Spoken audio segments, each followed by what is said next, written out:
أعوذ بالله السميع العليم من الشيطان اللعين الرجيم. بسم الله الرحمن الرحيم. أسير زوبي. اللهم صل على سيدنا محمد الفاتح لما أغلق والكاتب لما سبق ناصر الحق بالحق والهادي إلى صراطك المستقيم وعلى آله حق قدره ومقداره العظيم.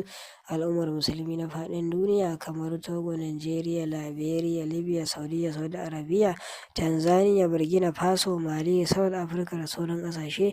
Ina kowannen fatan alkhairi da fatan muna cikin ƙoshin lafiya insha Allah. Wannan babba garnaƙaƙi attajirin zobe da kuke gani insha Allah zobe ne wanda yake maganin kasuwa insha Allah, sannan yake farin jini, yake kawo jama'a afuwajen da yawa wajen nema. Ka gaji da jama'a da izinin Allah muna ba da shi, sannan muna aikawa da shi duk inda mutum yake insha Allah. Mutum yana buƙata ya ɗauki lamba mu mana magana a WhatsApp insha Allah domin mu aika masa da shi duk inda yake da izinin Allah.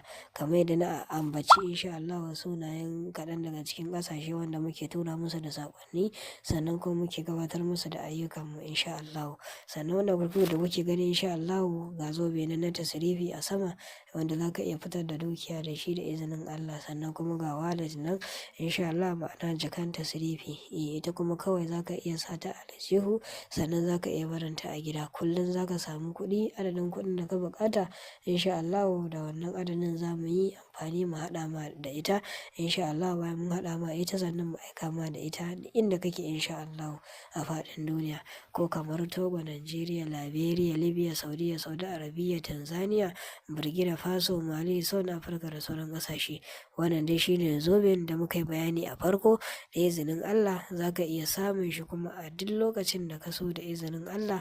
Kawai kai mana magana a WhatsApp number mu 081033048786 insha Allah. A daure a yi mana subscribe, a zaɓi alamar ƙalaurawa, sannan kuma a danna alamar all ta yadda duk lokacin da muka ɗora sabon ɗauka insha Allah na karatu a cikin wannan makarantar ta mai tara albarka za ku gani insha Allah, sannan ku amfana. Sannan kuma a daure a yi sharing